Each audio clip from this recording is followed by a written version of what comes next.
He's live. He's nationwide. This is the Zach Gelb Show.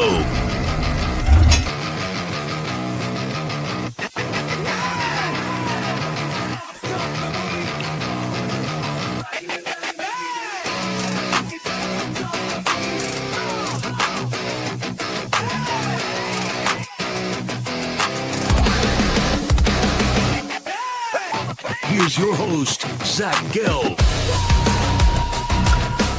Live for the palatial yet not overly ostentatious studios of 365 Sports here in beautiful New York City. Welcome on in to a Tuesday after a national championship game in the college football world where the Indiana Hoosiers, yes, can you believe that? The Indiana Hoosiers are national champions. We welcome you on in to 365 Sports, where you can watch the Zach Gelb Show on YouTube. Make sure you subscribe there weekdays from 2 to 4 p.m. Eastern time. Cole Thompson's going to join us. Does a great job covering college football for SEC Unfiltered.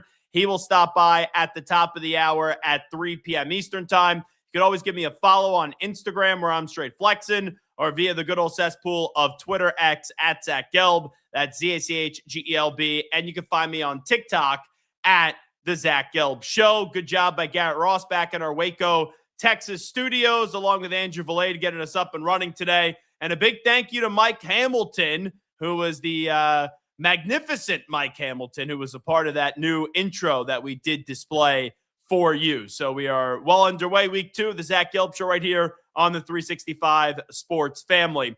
Let's get it going with the national championship game from last night as Indiana, the Hoosiers, they take care of business up against the Miami Hurricanes by a score of 27-21. You know, when you look back at this game, obviously the story of the last 2 years from Indiana, it's paramount. That is what is one of the greatest sports stories and one of the most improbable and unlikely sports stories that you're ever going to see. The all-time losingest college football program, they bring in this guy, Curt Cignetti, who is a lifelong coach, older gentleman, and no one's anticipating that Indiana is going to go on to be a national champion. No one is anticipating that Indiana is even going to be in contention for the college football playoff. Like, if they could go 6-6, if they could have an 8-win or a 9-win season, that would have been magnificent for Indiana. But where this story just gets stupid drunk, and where this story is almost the feeling of a fairy tale, and they couldn't even write this script in Hollywood. This guy Cignetti takes over. He talks a big game. He talks a lot of smack. I've said this before. If Nick Saban and the late, great Mike Leach had a baby, Curt Cignetti would be the offspring. That's just the way that you look at Cignetti on the sideline. He is a little bit like Saban, where he's like a robot on the sideline. He has one face. He's never satisfied. He's not sitting there and giving you any emotion. And you could tell as if he's almost like staring right into the other sideline soul. But then when you hear him speak, he has a little bit of that quirkiness and that personality of the late, great Mike Leach. So I've always thought that with Cignetti. But when he gets to Indiana and he's saying, Google me, and he's talking about all these teams that suck and that he's going to beat them, and all he does is win. I remember hearing him. I go, okay, I like this guy. But with that being said, dude, pump the brakes a little bit. Like, you're the old ball coach at Indiana, for crying out loud.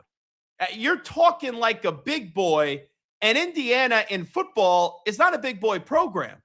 But in order to have that turnaround and take it to these heights that no one could have even imagined, you need a different dude. You need a different cat.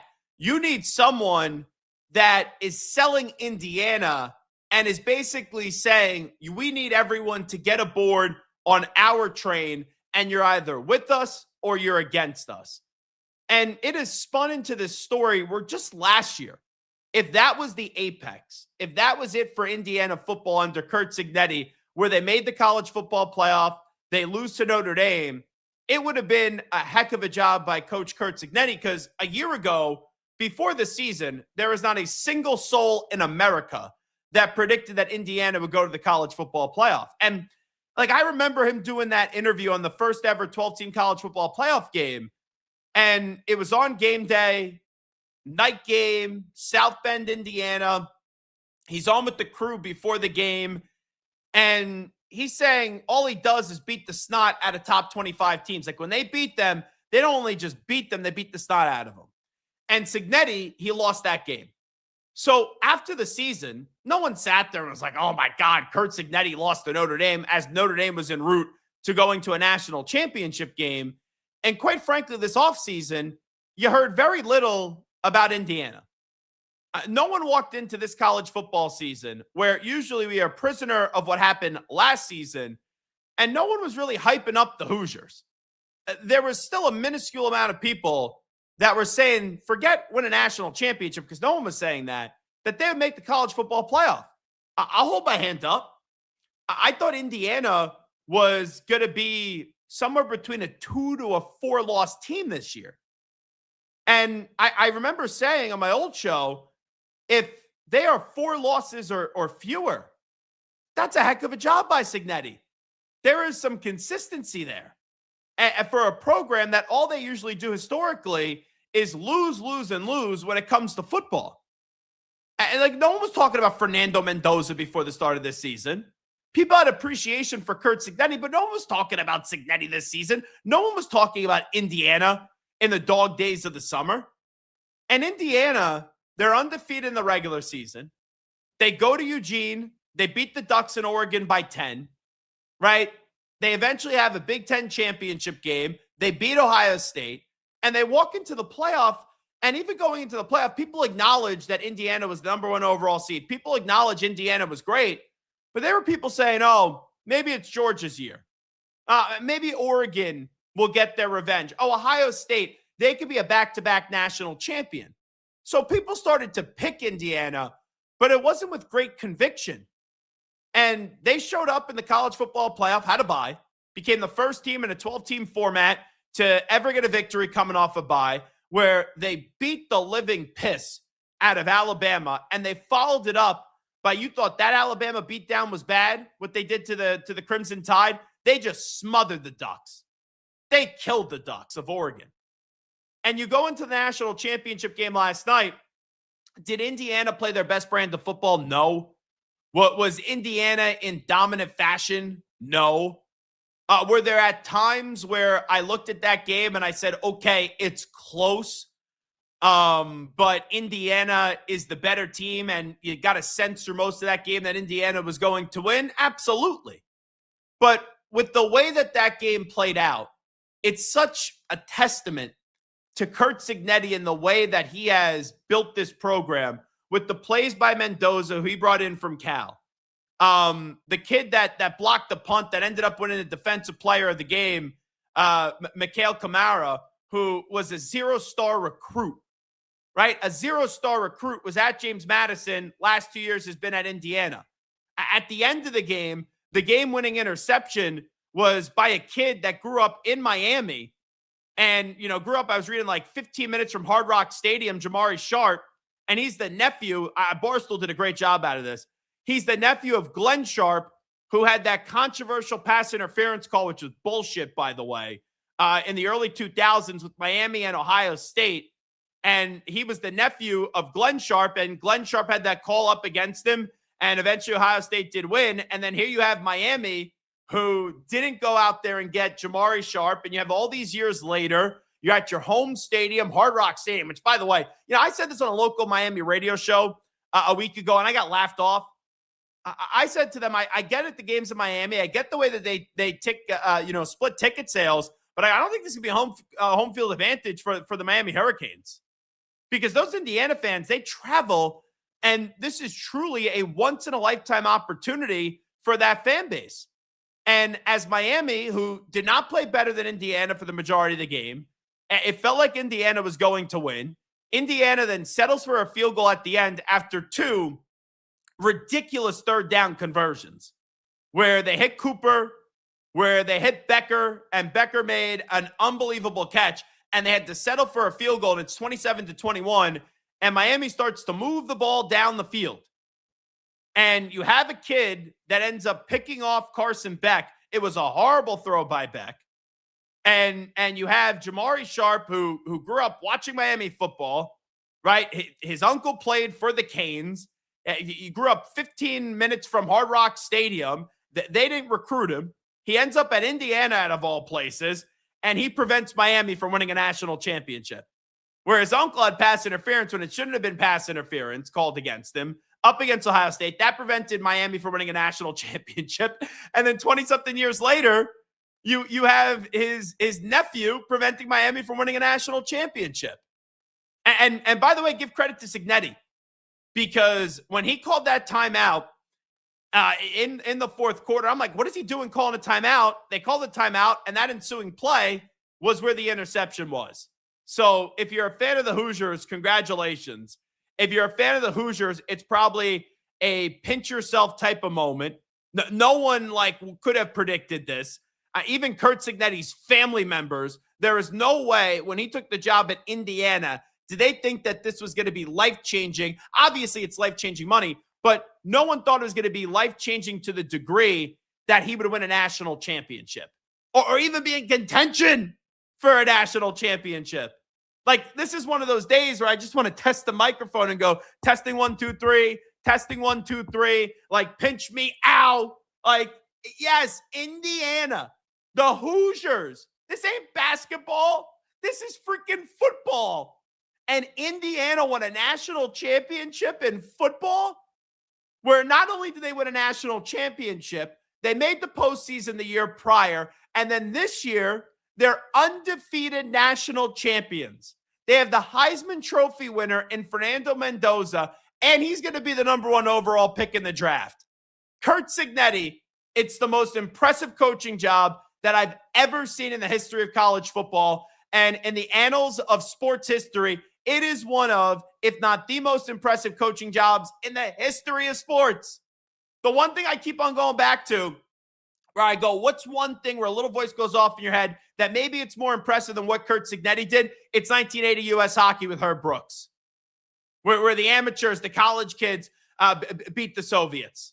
That's the only thing that I could go back to. Just in the moment, when you're watching it, in the buildup of it. That is how impressive this is when you have the losingest football program ever in college in a 2-year turnaround. 2 freaking years. They make the playoff. That's not good enough. Then they're undefeated national champions. Holy freaking smokes. Yes, it's real. And yes, it's spectacular. I don't have a dog in a fight. I don't care if Miami would have won. I don't care if Indiana would have won. But Indiana winning a football national championship in college is one of the greatest stories that you're ever going to see in the history of sports. Special teams came up big in that game. Obviously, the punt block was massive. Miami missing that field goal down 10-0 was also big. Mendoza, that dude just, I talked about the Mike Leach and the Nick Saban comparison and the combination with one Curt Cignetti. When you get to Mendoza, he reminds me his personality like Tim Tebow. A little personality too, a blend of an Andrew Luck. And then also Joe Burrow. Joe Burrow, when he got to LSU from Ohio State, I understand Joe Burrow was highly touted. That first year at LSU, he was nothing special. I remember watching those games, and no one was talking about Joe Burrow being a first-round pick and what ended up being his final season at LSU. Nobody.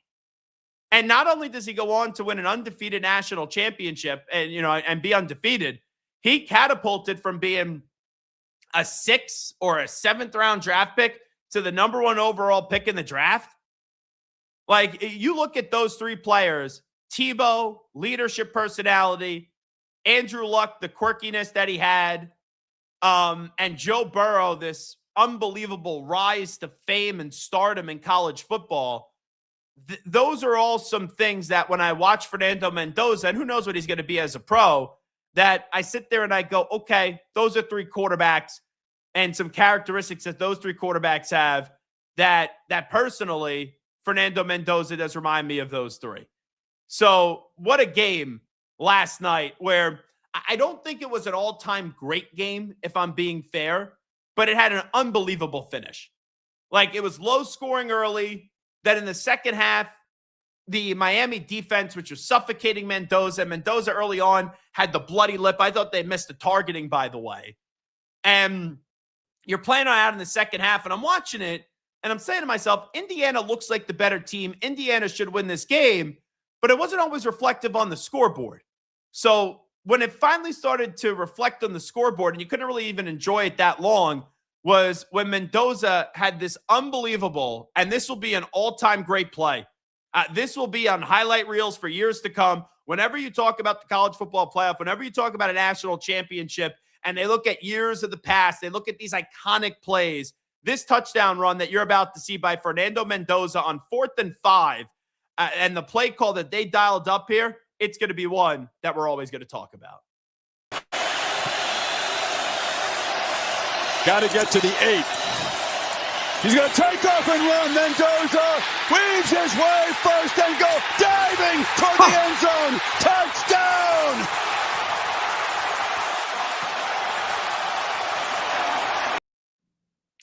That is unbelievable. How that kid got the first down is something. Then how he got the touchdown is another thing. Because he juked out the defender, then got hit probably like 4 or 5 yards short of the end zone, and then jumps out, Air Mendozas the ball into the end zone. You know, watching it in the moment, that play is better than the play that I'm about to mention, but it was right at the end of the game, and it directly won them the game. Like, the run by Mendoza is iconic. There is no doubt about it. But then the Canes answer back. Then the Canes get a stop. They hold Indiana a field goal. And Carson Beck, we know, eventually threw the interception. But if he doesn't throw that interception, that unbelievable run by Mendoza goes down in a play, in many plays in a vault that were great plays, appreciated in the moment. But because you didn't win the game, it evaporates. It poofs into thin air. For example, Julio Jones up against the Patriots in the 28-3 game. Unbelievable sideline catch. No one talks about it. Why? Because the Falcons lost the game. The Seattle defender down the right sideline before Malcolm Butler picked it off. That acrobatic catch. Nobody talks about it. Why? Because you didn't win the game. So that went from what it felt like was the end of the game to, okay, Miami quickly answers back. Miami then holds Indiana to 3, and then Miami's driving with the chance down 6 to go win the game. But that Mendoza play, it reminded me a lot like Vince Young, where Vince Young up against USC in the national championship had that unbelievable run where people were saying maybe we should change the Heisman Trophy, even though Vince Young didn't win the award, so maybe it would have been the national championship, where you change a trophy to that play with him reaching out and getting the ball into the end zone. And that was right at the end of the game. The Mendoza moment was a lot of time left on the clock. It felt like it put the game out of reach, but then Miami quickly answered back. But that leap by Mendoza and the way that he put that ball in the end zone was unbelievable. But like, I would say that's probably the most impressive part of the play. But you could argue him just getting the first down and shaking off that defender was just as equally impressive, if not more impressive. Let's hear, this is Fernando Mendoza with SVP Scott Van Pelt last night on the ESPN, talking about how it was dictated in terms of the coverage if he would have thrown the ball on that play or run the ball, and eventually we know he ran the ball into the end zone for 6. So we were just asking Greg about the play call, and he was describing it. You lived it in real time. There's the timeout is called, and Coach said that there was a coverage they put in just for this, and you were banking on them being there. And then when you come out and it's go time, what all is happening in that play as you're absorbing all these different shots and hanging on? I mean, what do you remember about the moment? Yeah, so they called the quarterback draw, and we were hoping they did a 2 Tampa drop 8, where they basically kind of like defended the front line, it being 4th and 5, and us liking to throw the ball in the red zone. We were anticipating them, hey, let's drop back, let's make Mendoza throw in a tight window. to one of his stud receivers, which, you know, is a good thought. However, they didn't come out in that. They came out as kind of like something that was like a little bit of that, a little bit of not, and we're just like, okay, play clock rolling down, and I'm like, screw it, here we go. I see like half the field going zone, half the field going man, and I'm like, wow, like, if it's man, I'm supposed to throw it. If it's zone, I'm supposed to run it. So I'm like, you know what? Screw it, I'm gonna bet on myself, you know, I'm gonna die on that field, and we got in. So hold on. So that it was an option for you, that was nearly a throw? Nearly a throw. It was a very similar play, but it was basically the same exact play we won when we came back at Austin Stadium out of Oregon. Okay. But the quarterback clock in the head has got to be sped up because these guys get after the quarterback as you lived tonight. Oh, yeah. So it just instantly you decide, let's go? Yeah, I mean, I appreciate God putting that thought in my brain, you know. That would have been really bad if it didn't work out, so thank God it did. Sometimes it's what doesn't happen that makes a play even more impressive.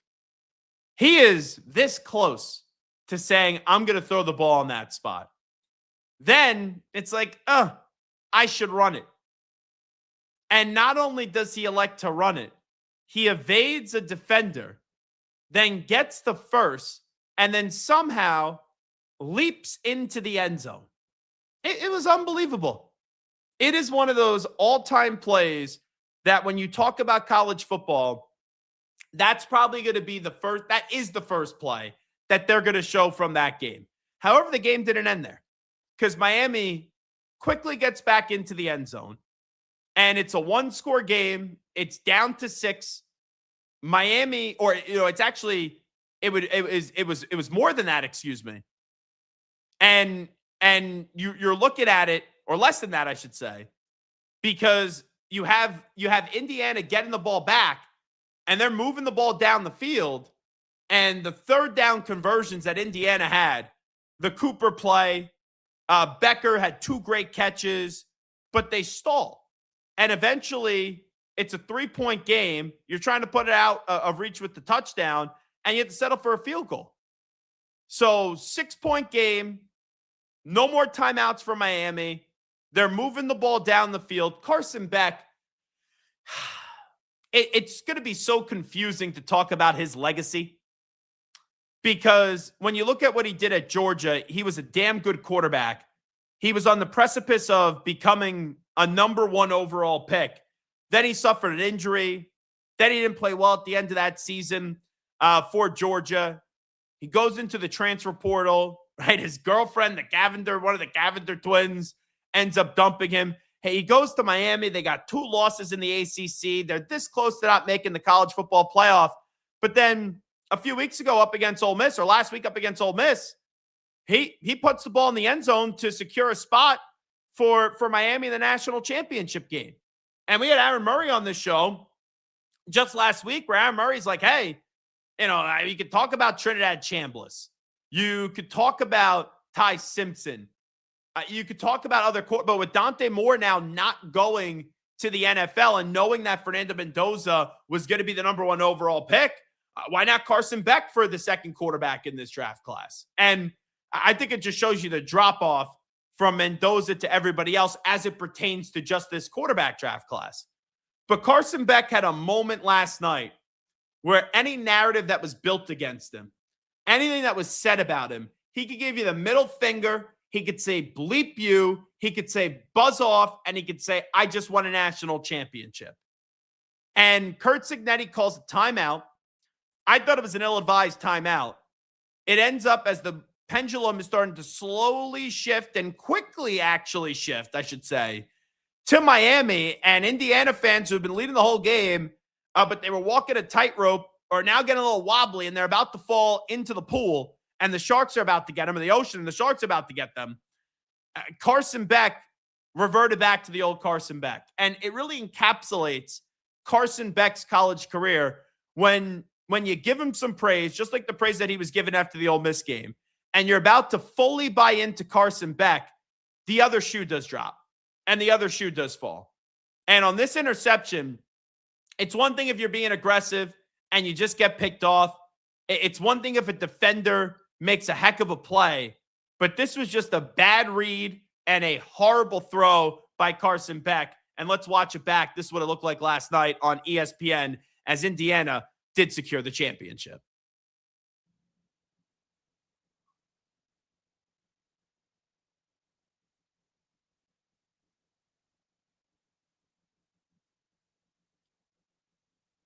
So there's the interception by Carson Beck. I guess we had some technical difficulties when showing that, but if you go back and you watch it, he doesn't see the safety. He doesn't. He sees a guy, a corner, in solo coverage, single coverage, on an island. He does not see that safety. And he underthrew the ball. I think you got to put that ball out and towards the sideline. But even if he does, that safety may have picked off the ball. But it was underthrown, and Sharp ends up making that play, and that's where the game does end. So let's get to some aftermath of this. Here is Curt Cignetti. This was Curt Cignetti's message after Indiana did win the national championship. What's this moment like for me? Back when I was waxing the staff table at IUP, Thanksgiving weekend, and the school was shut down for the playoffs, did I ever think something like this was possible? Probably not. But if you keep your nose down in life and keep working, anything is possible. My favorite part is when he's like, when I was at IUP and I was doing the tables and the school was shutting down, did I think this was possible? And he gave that S-eating grin, and he was like, probably not. That's why you got to love Coach Sig. Let's hear more from Curt Cignetti, who will go down as a coach whenever he retires. The statue's already built right at Indiana for him.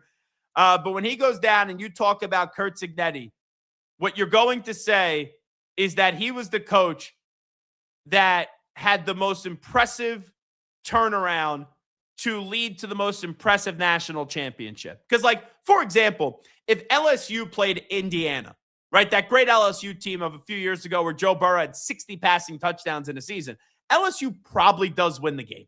Probably does win the game. They were the more talented team.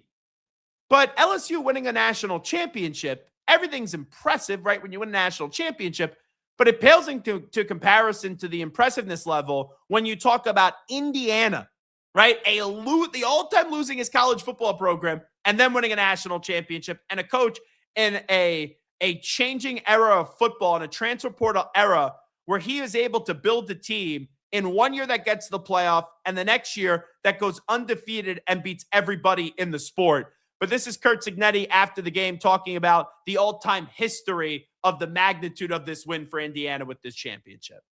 A hard-fought game. Give a lot of credit to Miami. It was a real gut check. We found a way. It's credit to our guys' resiliency to find a way to get that done.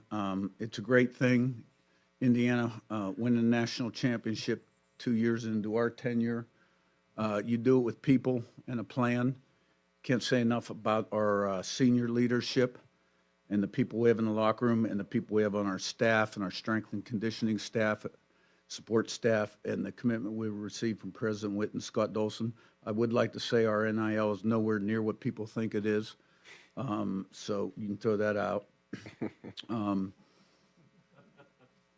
This team really overcame a lot on the road in a lot of tight games and found a way to get it done. And we're 16-0, and I guess we're 27-2 since Indiana, but we're 16-0. 16 national champions at Indiana University, which I know a lot of people thought was never possible. It probably is one of the greatest sports stories of all time, but it's all because of these guys and the staff. So proud of them, and it's a great night.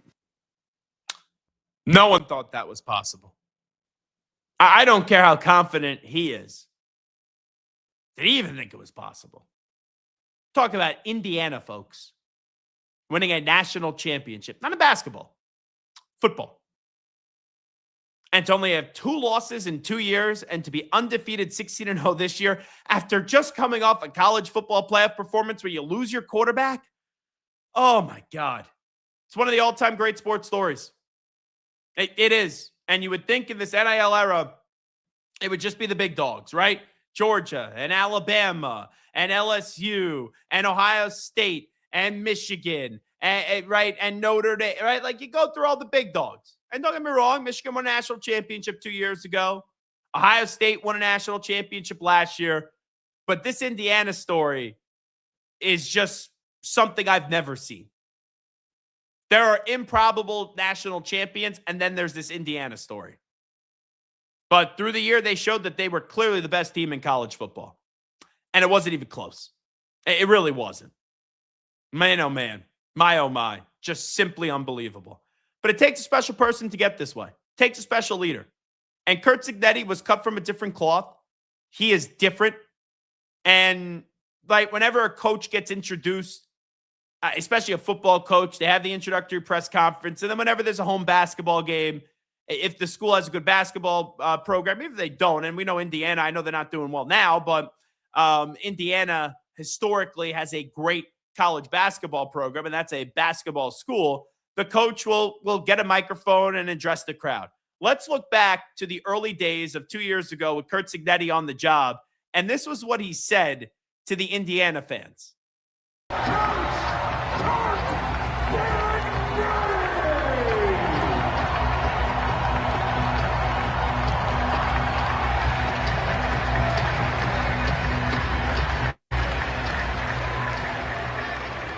Hey, look, I'm super fired up about this opportunity. I've never taken a back seat to anybody and don't plan on starting now. Purdue sucks.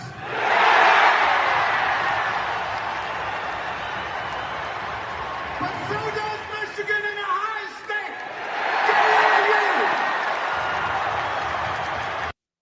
How that clip is not used against him. How that clip isn't like, oh, look at this guy that said Ohio State and Michigan suck, right? And how we weren't able to laugh at him and go, oh, you're the coach of Indiana. What did you do? That's just remarkable. Once again, a college football playoff berth last year was improbable. A undefeated national championship this year, even if you would have said it before the year, I would have said, you're crazy, you're nuts. Like, what crack are you smoking? But this guy has walked into Indiana, talked a big game, had a tremendous amount of confidence, and in 2 seasons has 2 losses. In 2 seasons has 2 berths in the college football playoff, and in 2 seasons has a national championship. At Indiana. I keep on saying that, at Indiana. Because it's a story that you almost just can't believe. So now for the next chapter. It's all icing on the cake here. Right? Like, I know Curt Cignetti has a high standard. He could never win a football game again in Indiana. We know that won't be the case. And this dude goes down in an all-time great turnaround, one of the most, the most impressive college football coaching job that I've ever seen. It doesn't matter what happens after that. Like right now, it is a honeymoon for the rest of his time, however long he wants to coach at Indiana. And I'm not going to set any limitations on him. I'm not going to sit here and say he can't do this, he can't do that, because no one would have even have said he couldn't have done what he ended up doing when he took the job, because nobody even thought it was possible. No one would have even said 2 years ago, oh, Indiana go to college football playoff. No one would have said before this season, oh, Indiana's going to win the national championship. But now there's a standard, as long as Cignetti's on that sideline, where, what did Michael Jordan once say? The roof is the ceiling? Like, that's what it is for Indiana. So now what makes this story so cool is not only how improbable it is, not only what Cignetti did, but it's also following the next chapter. Because when you think of Indiana football right now, you think of 2 names. You think of Curt Cignetti and you think of Fernando Mendoza. And Mendoza has catapulted himself into basically a no-name coming over from Cal to now going to be the #1 pick in the draft. Tom Brady, minority owner of the Raiders, was in the building last night. Mark Davis, owner of the Raiders, was in the building last night. They're picking this kid.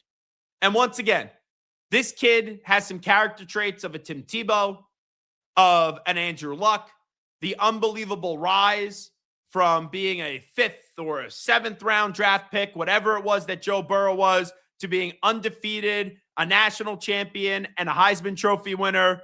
Those stories are eerily similar. The difference, Joe Burrow did it at LSU with all the stars, and Fernando Mendoza did it at Indiana. Indiana. But now I'm curious to see what Fernando Mendoza is going to be as a pro quarterback. And I'm not going to sit here and say I expect him to be a Hall of Famer. I'm not going to sit here and tell you I think he's going to be great and he's going to win an MVP or even like he'll win a few All Pros. Like, I'm not going to sit here and tell you that. But this kid has a chance. And if you're a Raiders fan, you need some optimism. You need some hope. And if Fernando Mendoza could walk into Indiana and win a national championship, and hey, college success doesn't always translate to NFL success, but you need somebody different. You need a leader. You need someone that galvanizes a locker room. Yeah, you have some nice pieces in Ashton Genty. You have Brock Bowers, who's a stud. Max Crosby, we'll see if he stays with the Raiders. I know he just signed a new contract, but we'll see if he tries to force a way out of Las Vegas after the way that injury was handled at the end of the season. We still don't know who's going to coach the Raiders, but Mark Davis, John Spytek, and Tom Brady are going to be taking this kid #1 overall. And he's someone that will always be remembered for the Heisman Trophy, always be remembered for being the undefeated national champion quarterback at Indiana and leading an all-time great sports story and the most impressive college football turnaround that I've ever seen. Like, Mendoza gets all those accolades. Cignetti first, then Mendoza too. But now we get to see Mendoza play each and every Sunday and go from one improbable run to the next improbable task, and that's leading the Raiders. So this was a conversation I had with Tim Tebow about a month or so ago, and this is me talking to Tim Tebow on how he thinks Fernando Mendoza's game does translate eventually to the NFL. Really impressed you about the Indiana quarterback? Everything. Absolutely everything. His poise, his leadership, obviously his accuracy, athletic ability, I think is really underrated. Like, there's been some big times this year that he's had to really make some big runs on third downs to convert. Also in the red zone, one of the areas that got back into the game against Penn State was because of his legs in certain areas. And then obviously the throw to win it with his arms on 3rd and goal, special. I also want to mention he's a special young man. Like, his makeup of what leads to all of those traits is unique. It's different. It's contagious. I feel like there's a lot of people that just gravitate towards him, and that's really special. And I think all of those off the field qualities lead to what happens on the field. Obviously, you had a lot of positive things to just say about him right there. How do you think, though, his game will translate to the NFL? Because you're now getting people starting to talk about him potentially being the first overall pick in the draft. I think he'll translate. The one thing I always want to say is with every quarterback, support system matters. It always does. We see that more now. Look at the Baker Mayfields and the Jared Goffs and all of these players that being in the right system fits. It totally matters, because having the right player and the right scheme with the right fit always matters, no matter their talent. But I think Fernando absolutely translates. His accuracy translates. His intelligence translates. Ability to read defenses translate. Ability to lead translates. Like, I have nothing but good things to say about him, and been fortunate to get to know him in a few areas and walks of life, and then been able to watch a decent amount of his film. And I think he absolutely translates, and I think he's going to be someone that will play for a while. So that was Tim Tebow about a month ago talking about Fernando Mendoza. And you know he's going to be drafted by the Raiders. You know he will have Ashton Genty. You know he will have Brock Bowers. Now we'll see who their coach and who the offensive coordinator is going to be. But I won't put any limitations on that kid. Like, I'm not going to tell you he's a Hall of Famer. I'm not telling you he's going to be a great. But what he just did at Indiana is simply the best. Zach Gelb here with you on 365 Sports, off and running on a very busy Tuesday edition of the Zach Gelb Show on 365 Sports. Cole Thompson going to join us coming up in 20 minutes from now. We'll put a bow on the college football season. But we come on back.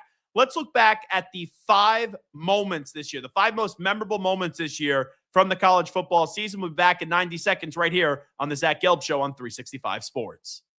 A 4-burner, side sear burner with Clearview glass stainless steel grill from Monument Grills. Made of tempered glass, which is strong, insulated, and allows you to check your grilling without lifting the lid. Our porcelain-coated cast iron cooking grids offer a large cooking surface of 513.3 square inches, primary cooking area, with even heat cooking. The Monument Grills include LED control knobs and are easy to light with pilotless electronic ignition.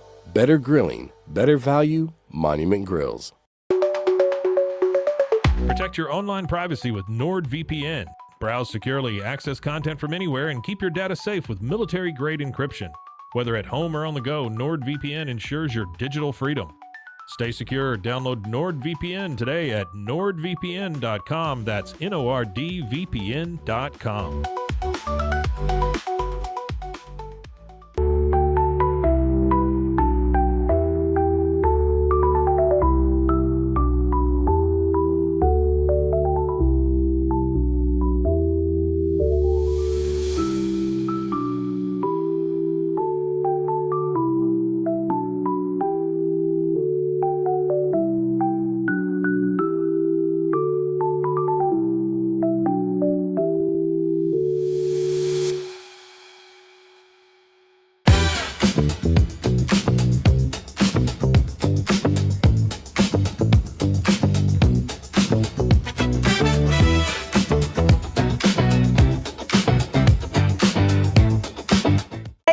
I'm Abby Dommett, 2023 CrossFit Games athlete, and I use Airwave because it helps me breathe easier and stay more relaxed during my workouts. 1, 2, 3, 4. Very discreet. He's live. He's nationwide. This is the Zach Gelb Show.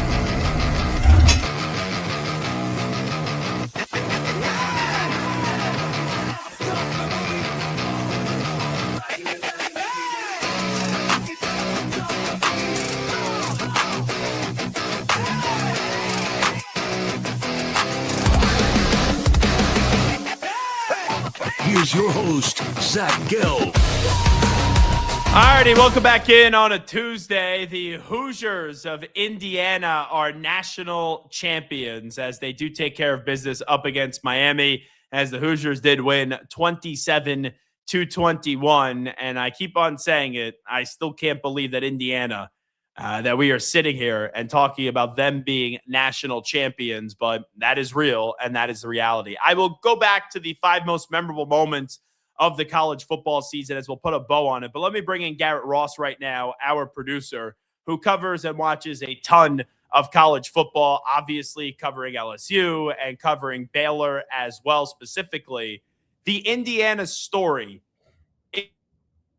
ever seen. It is probably something that we will never see again, where you have the all-time losingest program turn out to be national champions, and this guy Kurt Cignetti walks in after never getting a sniff of a big job. And I know he's at James Madison and other places as a head coach, and all he does is win. But winning there is different than winning at Indiana and winning a national championship. But in 2 years to go to 2 college football playoffs, and last year could have been the ending and everyone would have been fine with it, but to turn it into an undefeated national championship, how do you even just put it into words for you?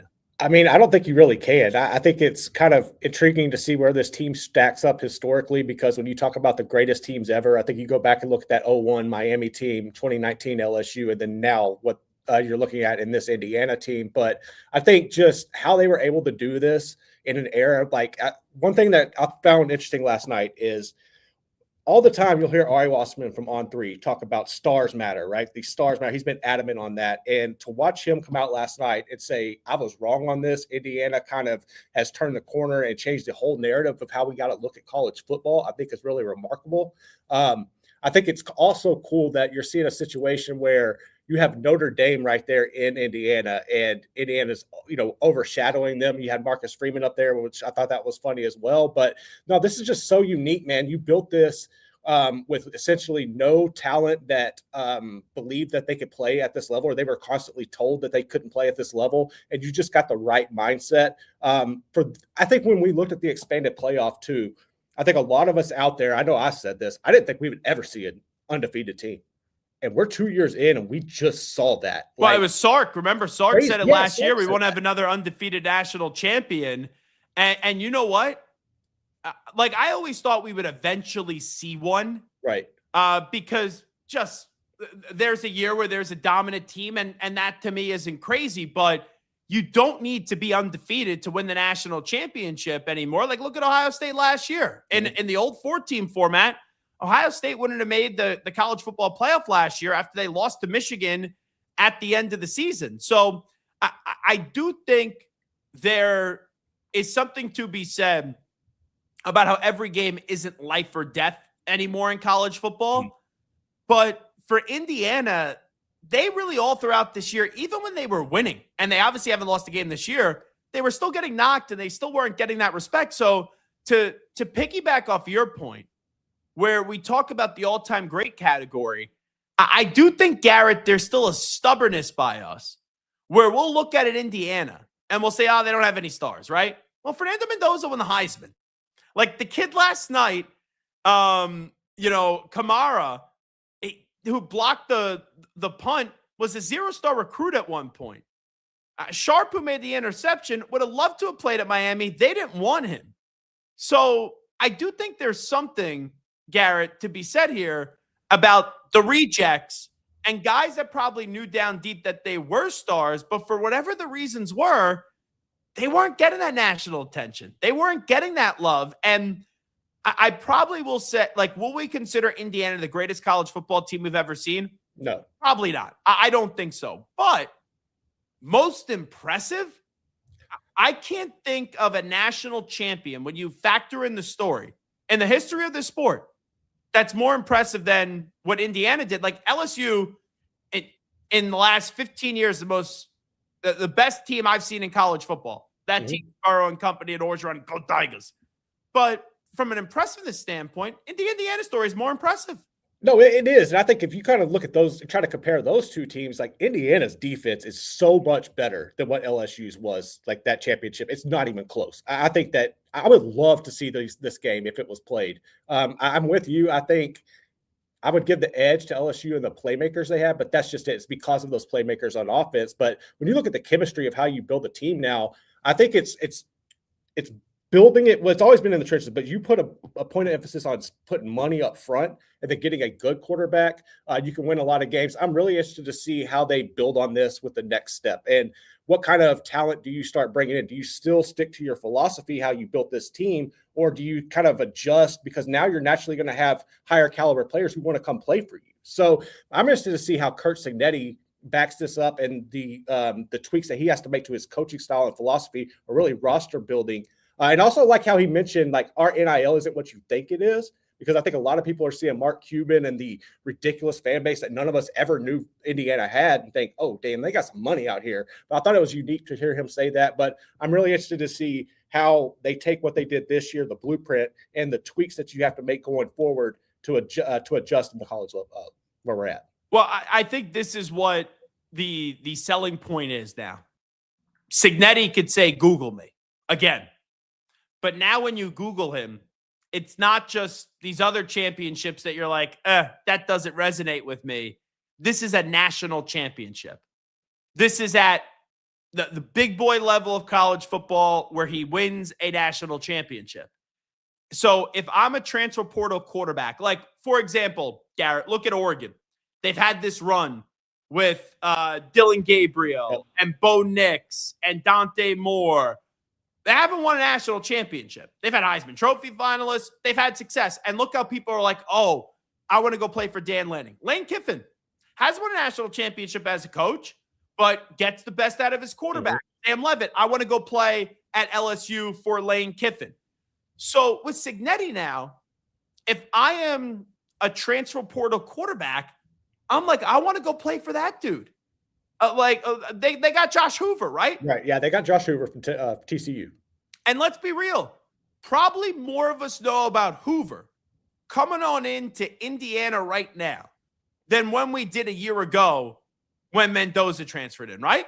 Yeah, I mean, I know for me, and it's probably even worse on your part, but like all those games being played on the West Coast, we're not watching that. A lot of us literally can't stay up and watch it unless you're just going back and doing like highlights, or you're a sicko that like you were staying up watching John Mateer. You knew he was going to ball out before he came to Oklahoma. A lot of us just weren't able to watch that. So I think being able to identify that and bring him in, we definitely know more about Josh Hoover right now than we ever did with Fernando Mendoza. And I honestly, there's a lot of similarities there, but I'm still taking Mendoza. Sure. Well, Mendoza obviously has won the national championship now as the Heisman Trophy winner. I'm not saying Josh Hoover is going to go win a national champion, but there have been points this year, and it probably does help when they started off the year TCU playing UNC, and that was on I think it was Labor Day. I think it was on a Monday night, Labor Day weekend, where everyone was watching that game because it was Bill Belichick's first game, and you had Lawrence. They had two of them because they had the Colorado game the year before and then this one. You're right. So there's been spots where you've seen Hoover play and he's got that praise. Mm-hmm. So that to me, sure, is the brand of Indiana in terms of football, this powerhouse now, this juggernaut, like where a kid's going to say, oh, I'm not going to go to Georgia, or I'm not going to go to Ohio State when I go to Indiana. And who knows, with money that could change it now. But just in terms of the brand, no, it's not. But if you're one of those quarterbacks at a smaller big school, like TCU is a heck of a football program, right? Sonny Dykes a national championship, game a few years ago where they got their break speed off by Georgia. But like TCU, it's not like you're leaving Oregon to go to Georgia. You're leaving TCU. You don't need to leave, but you could probably do something better. And it's quarterbacks like that I think end up getting paired with Cignetti, and they're going to have a ton of success. All righty, let's look back at it because I know we got to get to Cole coming up in about 9 minutes. Zach Gelb here with you on 365 Sports. These, to me, were the 5 most memorable moments of the college football season. In at number 5, when you just look at the storylines, Arch Manning didn't live up to the hype. Now, I know he got better as the season did progress. I know at the end of the season, Texas kind of gave you the vibe of a South Carolina of a year ago where, if they had one fewer loss, they would be in and they would be a dangerous team. But when Texas lost that game to Ohio State, where that was the epicenter of the college football world that day, everyone was expecting Arch Manning to be ready for the moment. Everyone was expecting Arch Manning to be great. There were conversations before the season did commence. How do you judge success for Arch Manning? And people were saying, it's a Heisman Trophy or bust, or it's, winning a national championship or bust, especially when the past 2 seasons, Texas did go to 2 college football playoffs, and they were, in both years, 2 of the final 4 teams remaining, 1 year in a 14 format, 1 year in a 12-team format. And that was all under, the tutelage of Quinn Ewers being the quarterback. And now it was Arch's time to shine. And Arch wasn't a finalist for the Heisman Trophy, obviously. Arch did not make the college football playoff. And even though I go into the season where I'm not going to tell you Arch is definitely going to do this or Arch is definitely going to do that, and he has to earn back your trust. But I do believe Arch Manning not being at his best this year does die down the hype a little bit for now for Arch Manning, where the bar going into this upcoming season isn't set all the way up to the roof on Arch Manning. And now Arch is going to have to win some people over. But it's clear when you look back at this year with Arch Manning, he did not live up to the hype. I think storyline number 4 is Notre Dame missing the college football playoff. Notre Dame opened up the season with 2 very tough losses. Like, the margin of error was razor thin, and they lost to Miami, where they should have handed the ball off more to Jeremiah Love. They followed up with a crazy back and forth game with the Aggies of A&M as the Aggies of A&M walked into South Bend, Indiana, and they walked out with the victory. That incredible play late by Marcel Reed and company. And Notre Dame, those 2 losses, even though they didn't lose a game since, they were this team that won 10 straight games. You usually go into a college football season now, the last 2 years in a 12-team playoff format. If Notre Dame has 2 losses or fewer, they're automatic to make the college football playoff. And the committee, in the time of those debates, were sitting there, and the committee was saying, it's Alabama, Notre Dame. That's the toughest debate. Originally, Notre Dame was in front of Alabama. Then Alabama jumps in front of Notre Dame. And going into the final college football playoff rankings, Alabama was in front of Notre Dame, and Miami was trailing Notre Dame. And I think they had BYU sandwich in between, but BYU loses in the Big 12 championship game to Texas Tech, and BYU drops, and Alabama got smothered by Georgia in the SEC championship game, but the committee did not drop Alabama. They just did not drop them, where I thought they were going to drop Alabama. So then it sat Notre Dame and Miami side by side, and Miami beat Notre Dame earlier in the season. So if it was coming down to Notre Dame or Miami, how could the team with the same record, how could you put the team in that loss to the team earlier in the season? Like, how could you put them in? So Notre Dame, even after going to a national championship last year, getting a better quarterback in CJ Carr, having those two early season losses, you have a great 1-2 punch with Jeremiah Love and Jadarian Price. They ended up missing the college football playoff, and that announcement on Selection Sunday is one of the 5 most memorable storylines for the college football season. So in at number 5 was Arch Manning not living up to the hype. In at number 4, it was Notre Dame missing the college football playoff. In at number 3, it was all the coaches that got fired. Like, look back at the coaches that got fired this year, just some of them with the big hitters. James Franklin at Penn State. Brian Kelly with the Tiger family at LSU. Mike Gundy, the long run that he had at Oklahoma State. Billy Napier should have been fired last year and got fired this year with Florida. Hugh Freeze, who was more focused on golf than coaching football at Auburn. Jonathan Smith, who just went to Michigan State and was not a match after doing a very good job at Oregon State for all those years.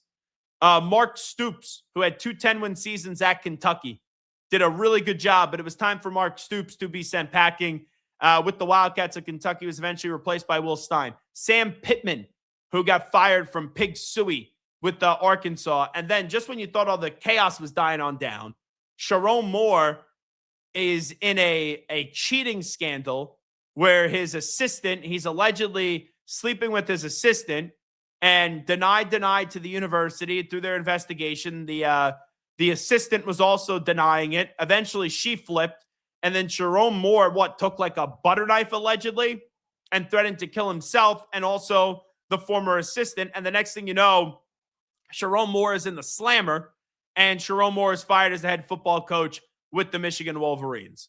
So when you look back at the most memorable storylines for the college football season, 5, Arch Manning not living up to the hype.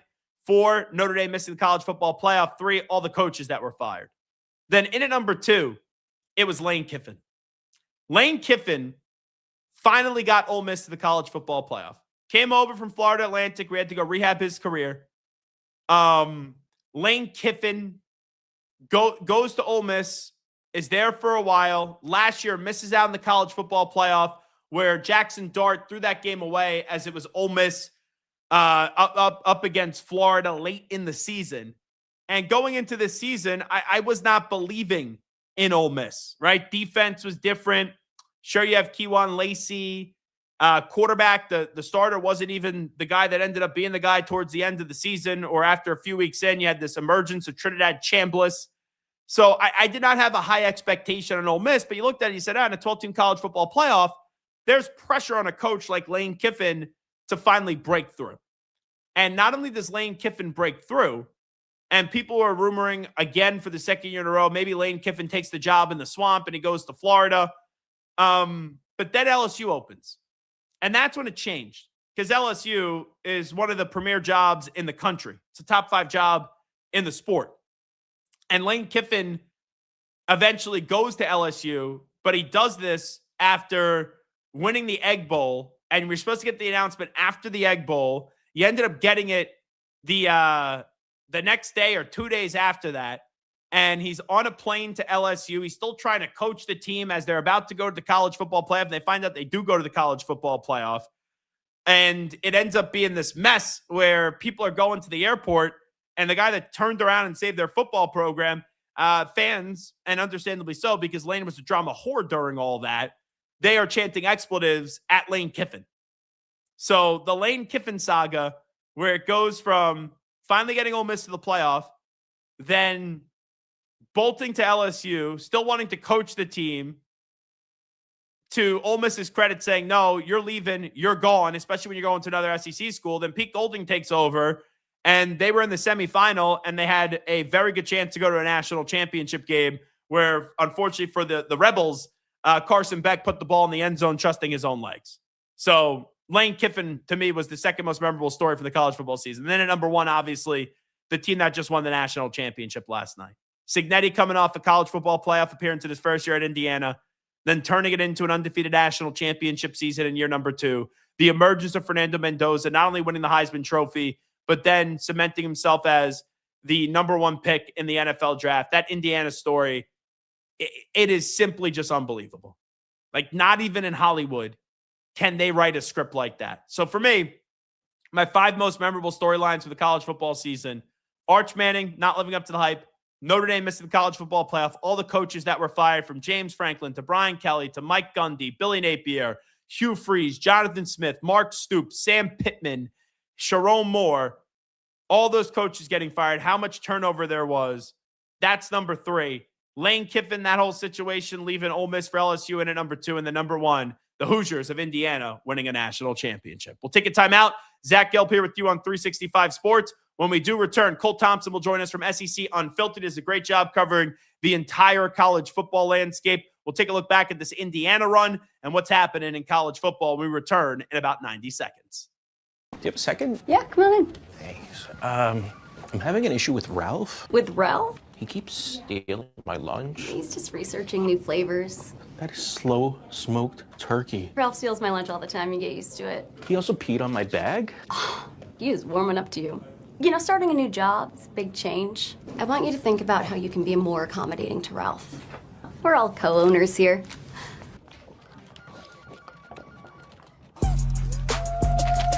If I'm only wearing one suit this summer, it has to be Tuileries Performance Linen. It's wrinkle resistant, machine washable, and built with stretch and breathability that actually moves with you. It'll keep you cool, sharp, and stress-free at your next event.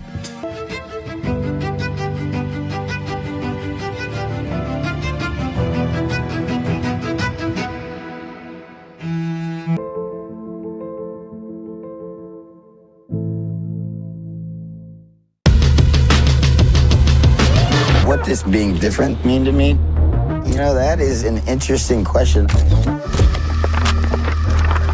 Because there really isn't one way. There's a bunch of different ways you could do it.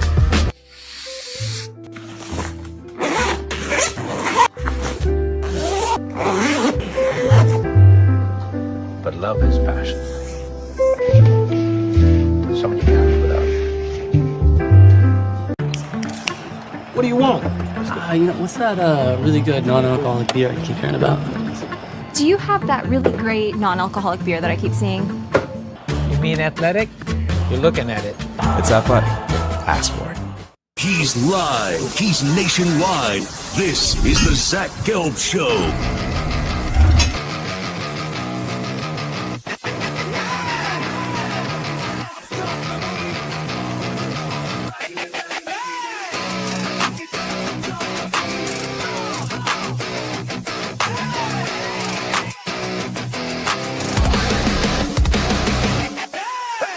Here's your host, Zach Gelb. Alrighty, welcome back in. Tuesday edition of the Zach Gelb Show right here on 365 Sports. Let's recap the college football season. We'll do so with a buddy of mine from SEC Unfiltered, and that, of course, is Cole Thompson. Cole, how you been, my man? Dude, if you would have told me at the start of the year we would have seen a fight that was brawled out between a quarterback and his family, and then Miami with everyone's favorite lady, Arabella Danger, on the television screen, all in the same college football season, I would have called you crazy. And then you got to throw in, oh, by the way, the guy that was not bold enough to say, hey, I win and Google me, lived up to the expectation and quite literally just won against every single opponent and went 16-0. What a season. When you put this story into words, because it's not just this season, it's also what he did last year. Because just last year, making the college football playoff at Indiana, salute, better than anything I expected out of Curt Cignetti, but then to turn it into, no, we weren't good enough. We're going to go kick everybody's ass. We're going to be undefeated. We're going to have the Heisman Trophy winner. And the little Hoosier train is going to choo-choo and chug its way along to a national championship game, and they're going to win it. How do you even put this story into words? Because it's the most impressive coaching job I've ever seen in this sport. It's the greatest turnaround in college football history, and it may be the greatest turnaround in sports history. I mean, I grew up in a household filled with Hoosier fans. My dad is an alumni. Multiple cousins and uncles all went to Indiana. And I remember them telling me stories when growing up about how this team was known for being the underwhelming roster of all time, and that they had a beloved coach that was fired in Lee Corso. And now you have a guy that comes on in from James Madison, takes a program from the FCS level to the FBS level. They don't miss a beat. He has no funding in NIL. He has no funding in resources. The team barely has over 2,000 people in the stands their first season. And then they proceed to go on a run and beat up on everybody except for Ohio State that won the national championship and Notre Dame. And that still wasn't good enough for the public eye because, Zach, if you remember how many people came out of their way, said this was a fluke season. You had an easy schedule. It was nothing to write home about. You know, everyone could play that type of brand of football and you'll be fine.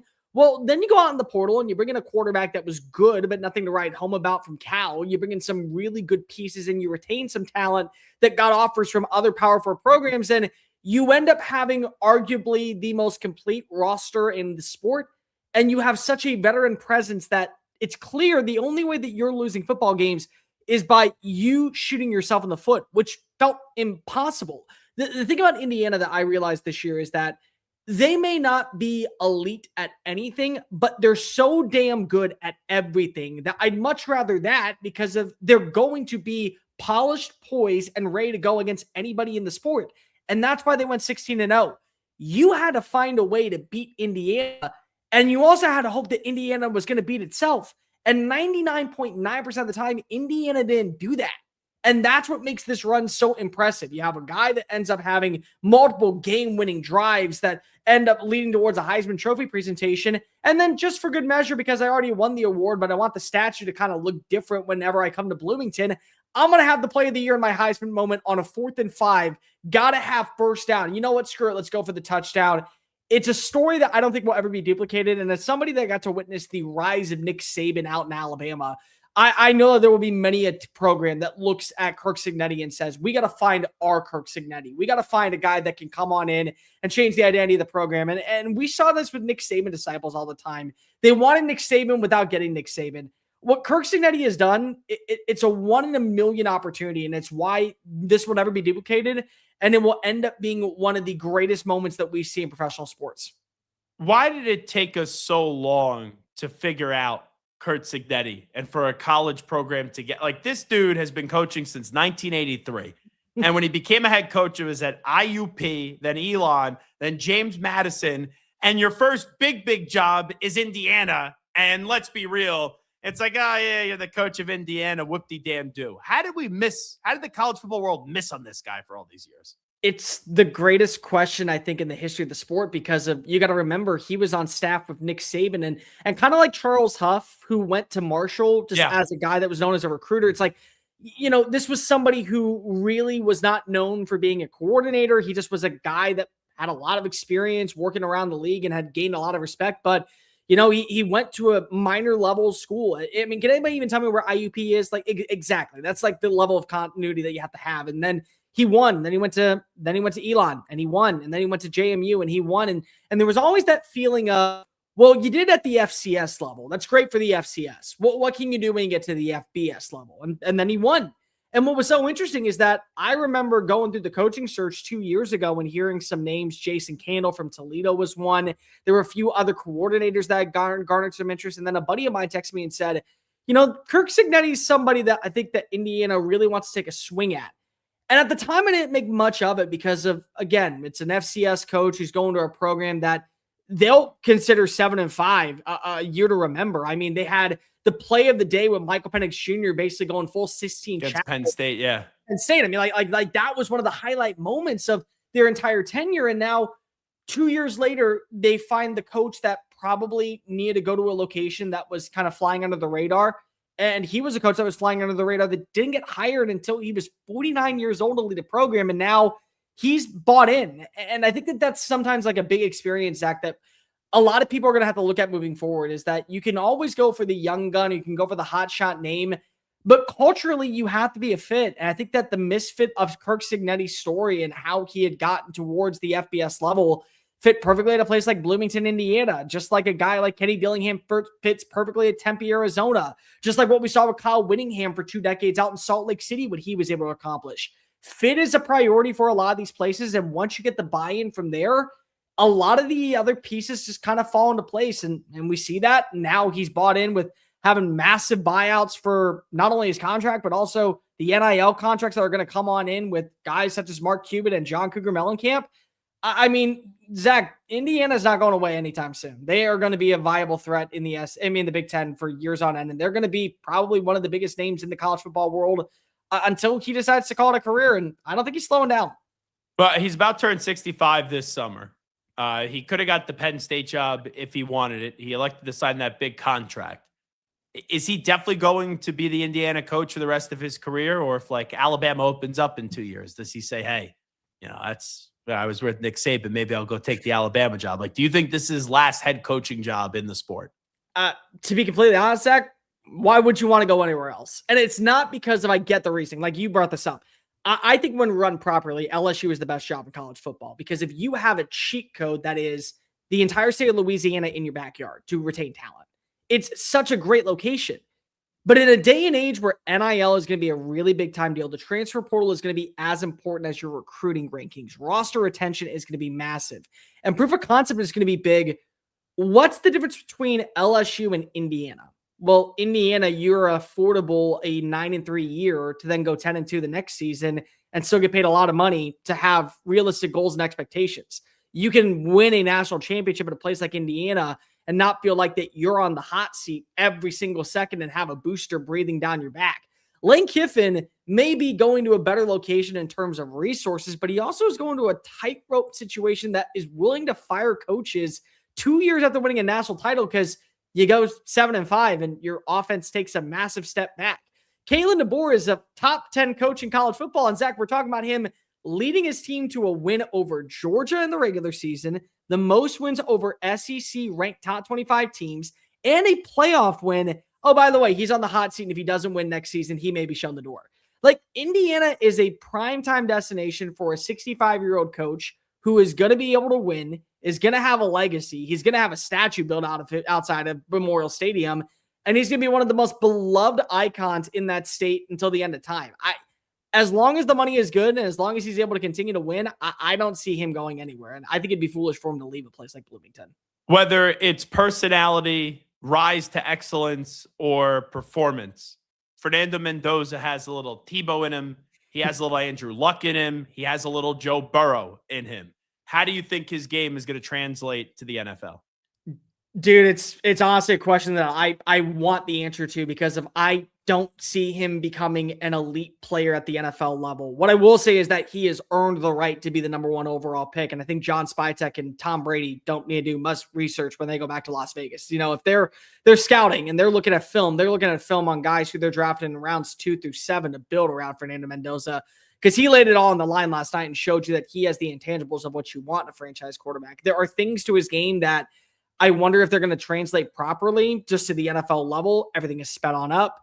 It's a 0.1% of talent from the power 4 level gets an opportunity to be a starter, and then a 1% of that level gets a chance to even be on the 53-man roster, and less than that to get drafted. So I'm not sure if he'll ever pan on out into the level of an Andrew Luck even, but I do think that he has the capability, he has good arm strength, he has great decision-making, and a lot of the tools that you want in a franchise quarterback that, as long as that's rolling in your favor, there's always an opportunity for you to be successful. I think that we're in a day and age where you're watching as Brock Purdy and you're watching as Drake May are talented players, but you build a good supporting cast around them, you put them in a good situation with a great play caller and a solid head coach, it's very hard for you not to end up having success long-term. He's going to a really challenging division in Las Vegas with the AFC West. Denver's not slowing down. Harbaugh ain't slowing down when it comes to the Los Angeles Chargers. Kansas City's going to be right back in this conversation next year with Patrick Mahomes. But there's an opportunity for him to kind of shake some things up. I think that right now, the big question mark is going to be, who is the head coach? Who is the offensive play caller? Who are the people that you're looking at that are going to be surrounding Fernando Mendoza to give him a shot year one? And if he does those things, he may end up being a really solid quarterback, even if he's more so built like Bo Nix and not like Joe Burrow. Cole Thompson here with us from SEC Unfiltered. I'll get back to the college in just a second, but you do a local radio show in Houston. CJ Stroud. I was there in person. Yikes. Yeah, you got to see it up close, bud. It was spectacular. I loved it as a Patriot fan. But it's whether you have a bad performance. And just because you have a bad performance, it's not like you're the running joke on social media. For the last 2 days, he has been the running joke on social media. Now, Stroud went to Houston, and that was a place that was a god-awful job. Like, it was a disaster. It was dysfunction. Who was the dude that was like the team motivational? We want to talk about Jack Easterby. Yeah, Jack Easterby, who was like the character coach in New England and was like running the Texans for all those years. I mean, Youthcaster Jack was very well alive and well down here. Everyone loves him still. But he goes there, first year makes the playoffs, win a playoff game. Then last year they regressed, but they still made the second round of the playoffs. But the play wasn't as good offensively. And this year, slow start, then they're humming. They get a chance right there in Foxborough. All those dopes on ESPN, even though I'm all friendly with them, they're picking the Texans to win, and the Patriots just opened up a can of whoop ass on CJ Stroud. Where are you at with Stroud now? It is going to be one of the most important off seasons, I think, in Houston Texans history, which feels shocking to say because of just 2 years ago, Zach, you thought that this was a top 5 quarterback in the making. And I'll be completely real. I never bought into let's go put him at pick number as QB5, QB6 in the running alongside like Herbert and alongside like Jalen Hurts, because there's always going to be room for development and people are going to be able to catch up with your game. And I think that was the big selling point, is that he did regress because the defenses were able to start pinpointing where were his weaknesses. There were some elements that did not go his way this year. I mean, you went with a first-year play caller in Nick Caley. And so situations that, a guy like maybe a Clint Kubiak that was up for the job, or even a Chip Kelly, would be better acclimated for. And unfortunately, that just went awry. The offensive line had a ton of issues early on in the season. And, you thought you were going to have a Pro Bowl running back in Joe Mixon, and now his long-term status with just the NFL, let alone, the Texans, is up in the air because of a foot injury that kept him out all season. And then you don't have Tank Dell out there, and that's a big-time deal. But, at some point, you're going to have excuses. And I think the big question is, Zach, you wasted an elite defense. I mean, this was a team that had a defense that was comparable to 2001 Baltimore. That was comparable to 2013 no-fly zone Denver, 2011 Legion of Boom. I mean, we're talking about the elite of elite defenses in NFL history, and the Texans had that. And they really just said, don't turn the ball over, get in the field goal range for Kaimi Fairbairn, who was the offensive MVP this season, and you're going to be good. Like, you will be set in stone. So there are a ton of questions that I think go into the long-term status for not only CJ Stroud. I think the other thing is that you got to look at the long-term status of what is going to be this offensive identity. They're right now having a conversation on the stats. Nick Caley, the offensive play caller for another year. If they bring him on back, I mean, Nick Caserio, bottom line, you got to spend money when it comes to fixing that offensive line, and you got to be able to surround him. CJ's not going to get a contract extension this offseason. Will Anderson, he's going to get paid, and he's well been worth that number 3 overall pick. But you are probably going to pick up his 5th-year option. You have 2 years to figure out, do you have an answer at quarterback? Because while it's good enough to say that you are in the playoff year in and year out and you're getting a double-digit wins, how much of that is because of your offense? How much of that is because of your quarterback? And do you feel like that you've reached the ceiling? Because the bottom line is that you had an elite defense that if you give me a Dak Prescott or a Jared Goff, they're probably going to play in the Super Bowl because they're going to be able to handle business against Drake May, because they forced 4 fumbles in that game and they had 3 turnovers. I mean, it wasn't like the Texans defense didn't come to play. They showed on up. And the problem is that you have a quarterback that just turned the ball over and had a record-setting day for a dud of a performance. CJ Stroud's a quarterback that you will win with, not because. And that's the big question that you got to ask yourself. Well, how much can we win with him? Is it a divisional round playoff game? Or is it just getting to the playoffs and calling it a day once we get past the wild card stage? Cole Thompson, would you rather have CJ Stroud as the quarterback of the Texans or Fernando Mendoza? See, the easy question, Zach, is to always go ahead and pick the new guy because of new is always better, in the great words of Barney Stinson. But I'm going to say that you keep CJ Stroud right now only because of I've seen the intangibles be able to reach a new level. I think that if you give him one other weapon outside of Nico Collins that you can truly trust, and some stability on the interior offensive line. I mean, that's been a turnstile and a factory of sadness for years, dude. I mean, honestly, it pissed off a lot of Texans fans that you went after Joe Thuney in the words of Nick Caserio, But yet Chicago landed him, and lo and behold, they had one of the most improved offensive lines. And Caleb Williams looked like a legit stud. So I still lean CJ Stroud, but I can understand if you want to go ahead and hit reset with Fernando Mendoza. So when you get to the state of the SEC, Cole Thompson here with us, SEC Unfiltered. Last 3 years, Big Ten, Big Ten, Big Ten, in the winning the national championship. No SEC team there. Yeah. What is the state of the SEC? Let's just call it as is, dude. The SEC right now does not run college football. Now, I still believe the depth of the SEC is as talented as the Big Ten. Here's the big difference at this point. In the Big Ten, in a new day and age where NIL and transfer portal and revenue share is going to be massive, the Big Ten can afford a lot of players that the SEC used to just covet. That's just the bottom line, because of you have boosters and you have alumni that are willing to open up their pockets because they have the funds and the resources to go add in whoever they want. And I'm not talking about Indiana, and I'm not talking about Michigan. I'm talking about Northwestern. Northwestern can go poach a kid that's looking at South Carolina and say, come play for us. Here's how much we can offer you, which is the exact same. Oh, and the revenue distribution is going to be that much more big. So they're going to be able to start turning more people around into that standpoint. What I'll say is that in the SEC moving forward, one of the things that I'm going to be paying a lot of attention to, coaching. I think that you need to have elite coaches coach in the SEC because of it's going to come down to development of talent. It's going to come down to roster retention. You're still going to land a lot of premier names. I mean, it still is the conference that has the slogan, "It just means more," and they will have some boosters that will spend money. But you're no longer just going to be able to puff out your chest and go, we're better than the Big Ten. You are at anything comparable, which right now you're not. Because not only have you not won a national title in the last 3 years, you haven't played in a national title in the last 3 years. And yeah, you can say that Ole Miss is a rising team underneath Pete Golding and that you believe that maybe you're going to see a program like Texas A&M with how much money they have down in College Station will work. And Texas, of course, with their big boosters on the 40 acres, they'll make it work. The problem is that, again, those are just the outliers of what is, for the most part, a very overall average NIL distribution fund. So it's going to really come down to development of talent. I still believe the SEC will have that year in and year out. I mean, again, you look at the way too early top 25 rankings, 8, 9, 10 different teams are all getting somewhere inside of that 11 through 25 range because there is a lot of depth, but you're no longer viewed as the elite of the elite. And you know what? I can't blame him if you have it in that different direction. When you look at the SEC for next year, let me start with Georgia, because that's like you bring up the point.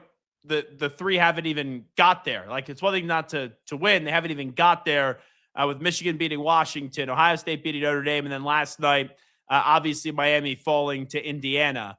Georgia, like the last 2 years, they've had the bye. They don't do anything. They lose to Notre Dame. They lose to Miami. What's going on with Georgia? Because they keep on winning the regular season. They keep on winning SEC championships. But then come playoff time, this is supposed to be the next Alabama. And Alabama, you don't go 3 years without a national championship. Yeah, it's the same thing that's happening with most programs in college football, including Ohio State. Depth no longer is staying there. For years, Alabama and Georgia and LSU, and then if you go up to the north, you say Ohio State, Michigan, what they would do is they would just hide away talent. They'd have a guy that would start for most teams at Purdue or South Carolina or Northwestern.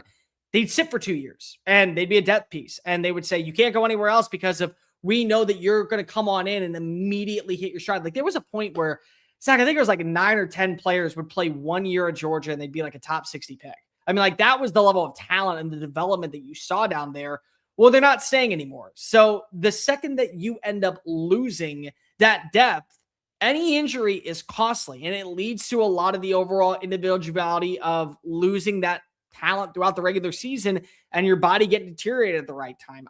Georgia still is the standard, I think, right now in the SEC because they're going out and they're adding in really good portal pieces. They're going out and they're making sure that they strengthen up all the areas that they can. I think that Mike Bobo gets a bad rep from a lot of people. I thought he was a fine coordinator this past year. I thought he did a really good job of developing Gunnar Stockton. I mean, dude, there were 2 games where Stockton basically was Fernando Mendoza and he had more touchdowns than incompletions. I mean, like, he looked the part of QB1 and he was a big time factor of why they were able to lose to Alabama and return all the way to, an SEC title. Like, they're still a good team, but that depth that was there for years underneath Nick Saban and underneath Kirby, it's going to other schools because of NIL is stepping on up and they're saying, why sit for 2 years? Well, we'll pay you $1.2 million to go play at Baylor, to go play at Texas Tech, to go play at Washington State, because we have the money to do so. So those guys aren't waiting around in the wings anymore, which is now hurting the overall status of, you lose a guy like a Nate Frazier, the drop-off is very concerning and it's very noticeable. Who do you think we're talking more positively about next year? Lane Kiffin after his debut season at LSU, or Arch Manning in the last ride at Texas? I knew you were going to put me on the spot like that. I hate that. Listen, Lane is going to have a good year. Like, here's the thing, dude. Lane with an offense is like trusting your parents to watch kids. Like, you don't even have to call back home. Like, he could find a D2 quarterback. The Elon kid is coming on in.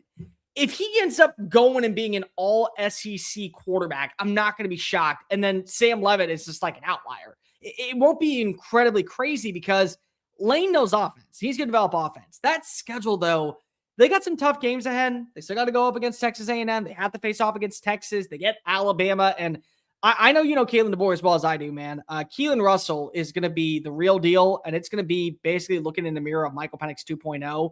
That's not a guaranteed win for the Tigers. So I think if they can go 9-3, maybe 10-2, which not the expectations when you sign him to a lucrative contract, but still a good year.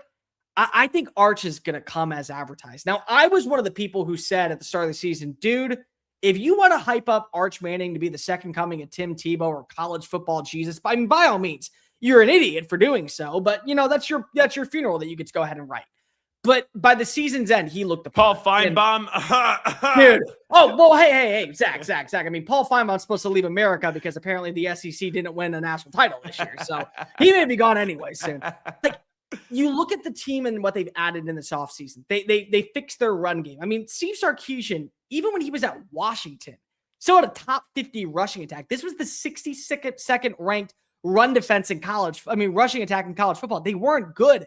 Well, they added in Hollywood Smothers from Alabama. And just for good measure, they said, you know what? Raleek Brown, you just had 1,100 yards. Come be our number 2 back. On top of that, they went out and they bolstered up their passing attack by making Ryan Wingo a number 2 and saying, Cam Coleman, you are supposed to be a 1,300-yard receiver. You will be a 1,300-yard receiver in our offense. They went out and they added in some good offensive pieces. There are some really good trench role players that I think are going to be developed properly. And Steve Sarkisian now has a full year of working alongside with Arch. I think he's going to meet expectations. I will not say Heisman Trophy winner. I will not go that far.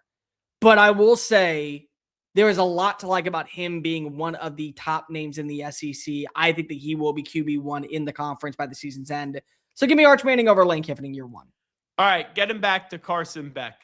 Had the highs of highs at Georgia, then the lowest of lows. Coming off that game, Miami Ole Miss, everyone's praising him. What an unbelievable turnaround. And last night, like when I watched the game, I'm like, Indiana's better. Indiana's going to win this game. I never thought that you were going to see Miami win it, but then it's 27-21, and they're driving the ball down the field. And just as you're about to buy into Carson Beck, the other shoe does fall. That interception was horrible last night, but it kind of does encapsulate the entire career of Carson Beck. If there was ever a moment that you could realize Carson Beck is as advertised, it was that interception. I mean, like, that was it. That's all you have to say, because of, on one hand, Carson Beck still led Georgia to an SEC title appearance, and he didn't lose a single game his first year as a starter. But he had a bad miscommunication in that matchup against Alabama, and it cost them 3 points, and they played in the Orange Bowl, and they missed out on a national championship and a three-peat.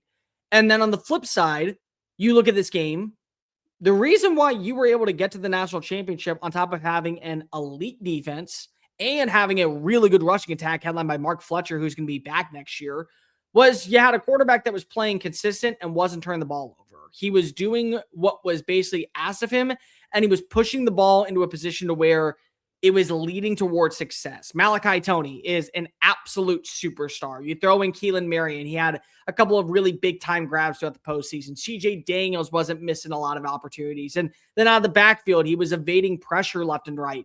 So you get to the national championship largely due to the fact that Carson Beck isn't screwing around and putting the ball in harm's way. And then, of course, much like we saw at Georgia, where you need to have that gotta-have moment, Okay, well, here's the reason why Carson Beck was leaving Georgia to begin with. And ultimately, it's not a slap in the face, but it's the reality of who Carson Beck is as a player. You can win with him, but the second that you say you got to win because of him, it's going to lead to disaster. And that was clear as day last night. You know, you had the moment against Ole Miss, walking on into the end zone, but it also felt like the outlier in his entire career. Last night was more so on brand. He may end up getting drafted. He may end up having at least a decent NFL career as a backup, but you saw the difference between what went wrong between a Fernando Mendoza and between a Carson Beck. And what's really funny is, Zach, I saw a lot of Miami fans having to go back into their tweets and say, let's go ahead and delete this comment I said about Fernando Mendoza when we got Carson Beck. Like, I probably don't want to be saying that about the Miami product at this point. Yeah, and honestly, I'm thinking about the draft, and I know it's not till the end of April. Last one here with Cole Thompson. It's a great job, SEC Unfiltered. It's a Zach Gelb show on 365 Sports. Mendoza's the only one, and I don't think Mendoza, like, I'm not saying he's a sure thing to be great, but he's the only quarterback that I'd feel comfortable using a first-round draft pick on. Like, Ty Simpson had a bad last month of the season. I know the injury played a factor, but I don't feel great about him being a first-round quarterback. Trinidad Chambliss, I like him as a college quarterback. I don't feel great about him being a first-round quarterback. And Carson Beck, a few years ago, was supposed to be number 1 overall pick in the draft. Like, I don't feel good about him being a first-round quarterback. Is there a quarterback in the draft outside of Mendoza that when you look at the QB2 conversation in this draft class that you say, okay, that guy should be it over the rest? Hell no. Absolutely not. I mean, like, listen, there's going to be a guy drafted in the first round. There's going to be, because if it's the most premier position. Like, you and I remember back when Michael Penix Jr. and Bo Nix got drafted 8th and 12th overall. Both of them were supposed to be second-round picks. Yeah. But the reason or at least is late that first. Very late. At least end of day one. But guess what? Hey, the position is too valuable. And there's always going to be a team that is so desperate to go land itself a quarterback, they'll go get somebody. And so I look at a guy like Ty Simpson. A lot of the mechanical stuff is there. A lot of the things that you like in terms of completion percentage, footwork, accuracy, it's enough to warrant at least a conversation. But I wouldn't be spending my first round pick on a guy like Ty Simpson, especially when you look at next year's draft and Arch Manning coming on out. I absolutely love Darian Mentz's tape. I think that he is going to be a phenomenal player. Depending on what happens with this lawsuit going on to Duke, there's a reason to believe that if he goes to Miami, he's going into a Shannon Dawson offense. He turned Shannon Dawson just turned Cam Ward into the number 1 overall pick. I mean, you get Lenore Sellers coming on out next year. You have a ton of other names that are on the rise. Dante Moore potentially coming on back.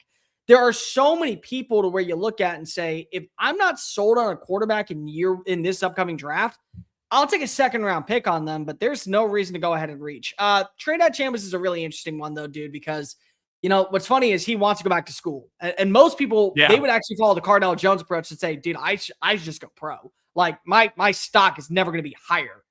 But at the same time, I agree with you. I don't think he's a first-round pick. The problem is that there will be a team that looks like it. So, you know, it's going to be really interesting to see what happens over the next few weeks. But I'm going to be intrigued to see who is that QB2. I don't think there is one. He's Cole Thompson, SEC Unfiltered. Cole, appreciate it. Thanks so much. Great stuff. Anytime, Zach. Take care, man.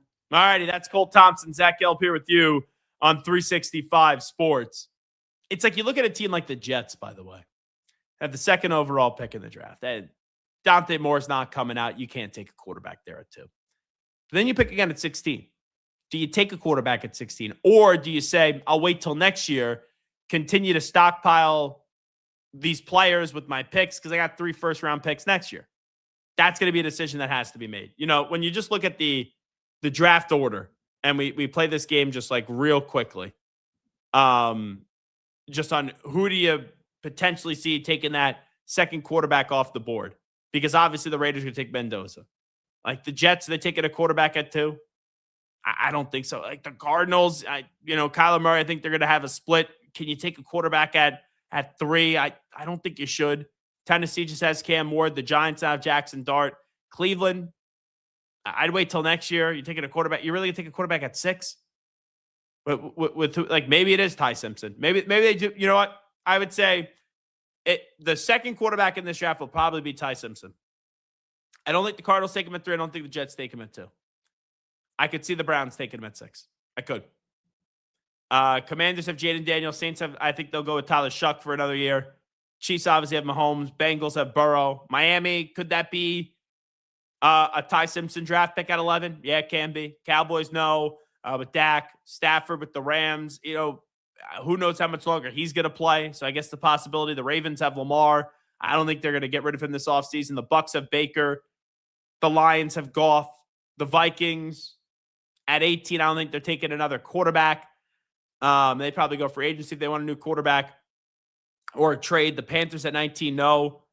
It's like you go through this. Dallas 20, no. Pittsburgh 21, possibility. Chargers 22, no. Eagles 23, no. Browns at 24, possibility. Bears at 25, no. Bills at 26, no. 49ers 27, no. Texas at 28, no. And then you get the Broncos, the Rams, the Patriots, and the Seahawks again. So, Rams maybe.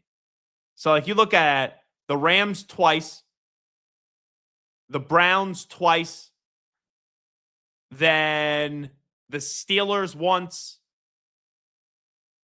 That's 5 right there. The Dolphins, that's 6. And I would say the Browns at 7. If I didn't already count the Browns from having 2 first-round picks. It's probably it. It's I think the earliest that second quarterback could go, I don't think it would be the Jets or the Cardinals. It would be 6. But you look at these teams, and we talk about the need maybe to draft a quarterback and all that. It's there. Are you really going to reach here for a quarterback when the second quarterback after Mendoza is Ty Simpson, Trinidad Chambliss potentially? Because he wants to go back to Ole Miss. And I'm not taking a first-round pick on Carson Beck. All righty, Zach Gelb here with you on 365 Sports. John Harbaugh was introduced today as the new head football coach of the New York Giants. Also, we know the Falcons have landed Kevin Stefanski. The Tennessee Titans overnight did sign Robert Saleh, and Jeff Hafley is going to go to the Packers. Let's take a look at those 4 hires, and I'll give you my thoughts on them as we have one segment to play on 365 Sports on a Tuesday edition of the Zach Gelb Show, back in 90 seconds. What I love most about playing basketball is the competition. I really just like being shifty, mastering hesitation moves, changing direction, building chemistry with new teammates. If you're not having fun while you're playing, it's no point in playing the game.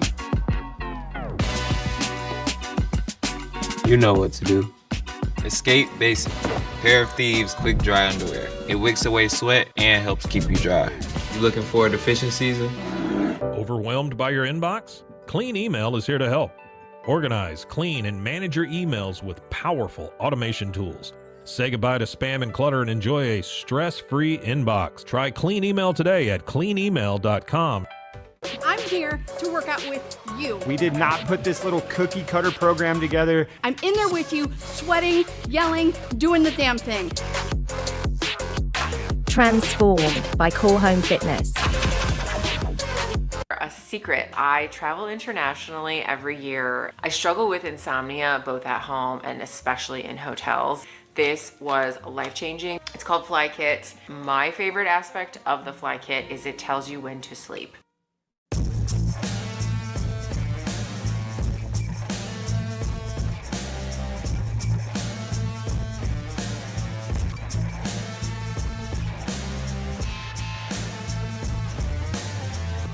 Dude, check out this robe. This is the dude robe. It's perfect for after the shower, gym, or even the beach. This thing is awesome.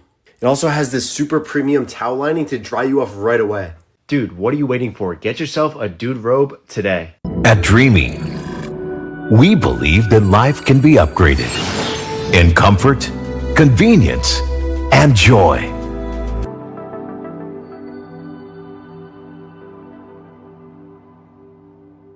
He's live. He's nationwide. This is the Zach Gelb Show.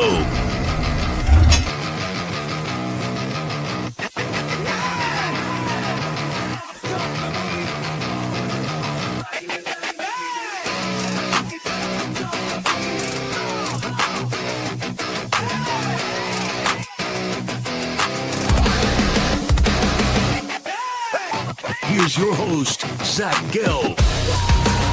Alrighty, before we get on out of here on a Tuesday, I'll give you my thoughts on some of these new head coaching hires in the NFL. But before we do that, let's just expand further on something we brought up yesterday, and we just touched upon it with Cole Thompson. CJ Stroud, he was god-awful in that playoff game. So CJ Stroud did address reporters yesterday. It was locker room cleanout day. for the Houston Texans. And just listen to the way that CJ Stroud did talk about himself when looking back at this season and how he projects himself going into the future. This is CJ Stroud of the Houston Texans. You know, what people are saying, whatever, you know, I just add fuel to the fire, makes the story a little sweeter, you know, and I just, you know, I'm excited to see where my career goes and, you know, my play. And I know this ain't the end of CJ Stroud, you know, this ain't the end of my career. You know, this, like I said, the sun came up this morning. I got a lot more ball to play left, and I'm excited to do that. So, you know, I'm just, you know, add fuel to the fire and, you know, just continue to be motivated. And, you know, this ain't going to be the last time people going to count me out or count me in.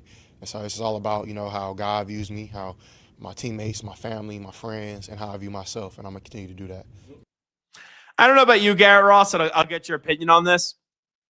Whenever you're a player and you're speaking about yourself to try to turn the narrative around you and you use the third person, I go,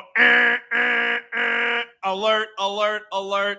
There's a problem there. It's not a good look. I mean, I understand like coming out and wanting to say like, just take some accountability for the situation, right? Like that's what everybody wants to know. Like address the situation, move on. Like I get the glass half full there, and you're not going to count me out again philosophy, but man, I think that's not exactly what people want to hear from you right now.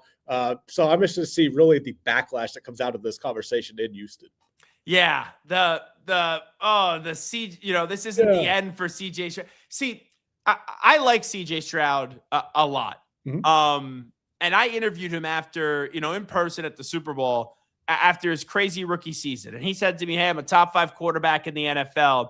I think that early success where he was very good at Ohio State, but I don't think his name popped as much as people thought it should have. Remember, they leaked that stupid stuff with the C2 test and all that nonsense. And people were trying to like hit him a little bit before the draft and really go after him.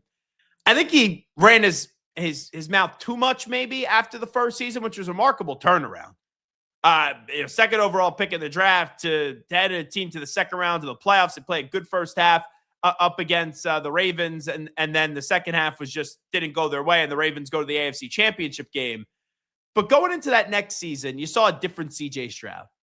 And there was a game up against the Bears last year where the game ends and he's like lecturing Caleb Williams. Like you would have thought that this dude was a 15-year NFL veteran, and he was in the early stages of year number 2 in his NFL career. And ever since then, like that offseason and on, he just hasn't been the same quarterback. Like last year, he was fine, did not play as well as his first year, but then they still made the second round of the playoffs. In the second round of the playoffs, the defense was awesome, and him and the offense stunk up against the Kansas City Chiefs. And then going into this year, they new offensive coordinator. They say goodbye to Laramie Tunsil, and you go into Foxborough. And I understand you don't have Nico Collins, and I understand it's a tough place to play, and I understand it's snowing, but four interceptions in the first half. My, oh my, ugly, ugly look for CJ Stroud. And like, if I'm the Carolina Panthers and the Houston Texans this year, and there's been more success with Stroud than there has been Bryce Young, but all you do is just pick up the 5th-year option. Like, I am not committing $55 million a season this year to Bryce Young. You know, it's at the end of year 3, you pick up the 5th-year option, and you have him play out year 4.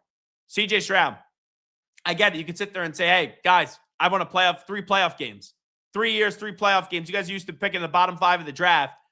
I'm not giving you $55 million coming off that stinker. I'm just not doing it. You don't want a Kyler Murray situation. You don't want a Tua Tagovailoa situation. Don't just pay the quarterback just for the sake of paying the quarterback. You have 5 years. You have 2 more. Year 4, year 5. Use those years, even if at times it does get a little bit contentious with the player and the front office. Now, let's watch one video here. This is the Patriots broadcast on 98.5 The Sports Hub. This is Scott Zolak after the Marcus Jones pick 6. This is how you know the Patriots are back, when Zoe is in snowy Foxborough in the booth on the call, and he's jumping over the great Bob Socci, and he's just losing his mind. Here's Scott Zolak. It up in the air, intercepted Marcus Jones, right 20, 15, 10. Jones is tackled by Hutchinson, takes him to the pylon, touchdown, Patriots! Look at it, it's nuts again! They're going nuts, and you gotta love it! Pressure off the edge, contact, and the ball goes popped up right in the air. And finally, we get it off the deflection. There's been 3 times in the first quarter. Balls have gone up, deflected, and on the ground. Jones picks it off, and the rest is history. You know, I still can't believe that Marcus Jones scored because he was hit almost like Mendoza last night, 4 or 5 yards from the end zone, and they just find a way, Jones and Mendoza, to get the ball into the end zone. So that was an unbelievable play by Marcus Jones, and obviously an unbelievable play by what's been the topic for the majority of the show today, Fernando Mendoza, with Indiana winning the national championship. All righty, we'll end fully on the NFL here, even though we've done majority of college today. So John Harbaugh was introduced today as the new head football coach of the New York Giants. This is to restore respectability to a once great franchise. That's what you do by bringing in John Harbaugh. No one should have the goal right now with the Giants, oh, they should go win a Super Bowl, or even they should automatically be in the playoffs next year. I get it, right? You just saw the Bears go from missing the playoffs to making the playoffs. Ben Johnson comes in, you pair him up with Caleb Williams. You just saw Drake May as the Patriots this past year with the 4th overall pick in the draft. You bring in Mike Vrabel, boom, they're 60 minutes away from playing in a Super Bowl if they're able to beat the Broncos this weekend. So Jackson Dart has some talent. He starts to show me he could be a great quarterback. You do have Malik Neighbors. Cam Scatterbo will be coming back from the injury. He's a highly thought of potential good running back in this league. You got defensive players. You got to get more out of Abdul Carter. Maybe a little bit less time spent on social media and a little bit more time in the playbook. You got Dexter Lawrence there, even though his sack numbers are not good this year, but he's still one of the premier interior linemen in the NFL.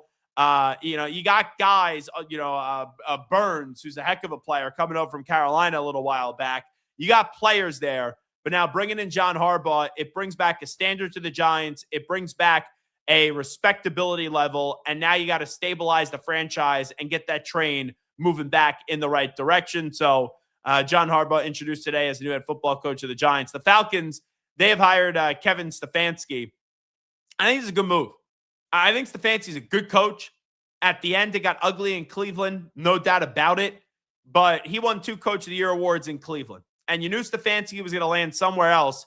I'll be fascinated to see what they do at the quarterback position with Kirk Cousins still on the roster and Michael Penix Jr. now having to overcome another knee injury.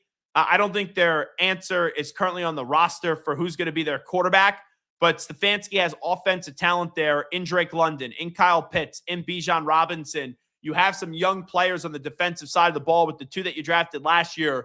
You also have Xavier Watts.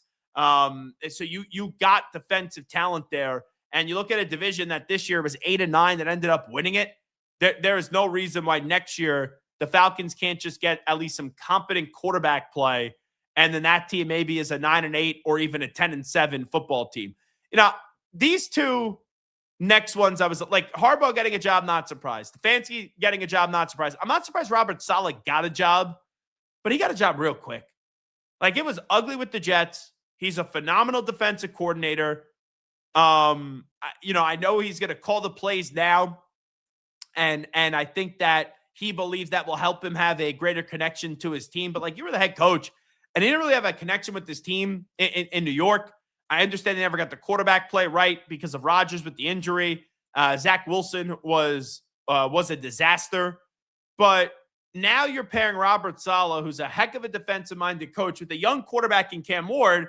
And obviously Tennessee is saying, we believe that Robert Saleh is not going to mess this thing up with Cam Ward. So I'll be very curious what the second chapter is of Robert Saleh, because it's easy to sit there and go, oh, well, he was with the Jets, so it was the Jets. Let's not overly kill Robert Saleh, but he was still the coach of that team with talent. And they didn't meet where they needed to be. But then there were years where, like, the defense was really good and offensively they had nothing. So I'll be curious how they find a way in Tennessee, which they have not been good for a while, ever since they let Mike Vrabel go. Saleh's a good character coach, but ultimately it's not going to be the defense. It's going to be what can he get out of the offense. And then Jeff Hafley, they brought in the GM coming over from the personnel department and the scouting department in Green Bay. So Jeff Hafley. And Garros, how weird is that one? Like, I know Jeff Hafley, it was talked about that he was going to be a head coach, but it wasn't like he was this great coach. He was fine at Boston College. For him to land with the Miami Dolphins. I get the connection. But when he made that decision to leave Boston College, go be the DC of the Packers, I did not think that he would be a head coach in this short of an order, and it only took 2 years. All righty, let's wrap it up here. We will end the show on the poll question today as we take a look. Can the Broncos win the AFC with the backup quarterback? Yes. Defense wins titles, 39%. No. Knicks was the engine, 61%. My answer is no on this one. Can they get to the Super Bowl? Can they beat the Patriots this weekend with Jarrett Stidham? Yes. I don't think it's going to happen. But are they going to win 2 games with Jarrett Stidham? I know people say, just take a look at Nick Foles and what he did. Nick Foles was established in this league. I know Jarrett Stidham has played a little bit. He's not really established. He's not a guy that really you look at and you go, okay, that's one of the better backup quarterbacks in this league. I know Sean Payton is a heck of an offensive-minded head coach, but I think with Nick's being out and that broken ankle, do I see them winning 2 more games? No, I don't. So I'm with 61% of the audience who, when the question is, can the Broncos win the AFC with the backup QB? I'm going to go no. Alrighty, that will do it for the Zach Gelb Show on this Tuesday right here on 365 Sports. Make sure you subscribe right here on our YouTube channel on 365 Sports. Big thanks to Andrew Valade. Big thanks to Garrett Ross. Big thanks to Mike Hamilton for putting together the new intro. Also like to thank Cole Thompson for stopping on by. But most importantly, a big thanks to each and every one of you for tuning in to the Zach Gelb Show right here exclusively on 365 Sports. We will talk to you tomorrow. Make sure you follow us Twitter and Instagram at Zach Gelb, ZACHGELB. You can follow me on TikTok at the Zach Gelb Show. We'll talk mañana at 2 p.m. Eastern, 1 p.m. Central. We out. Bye-bye. Peace.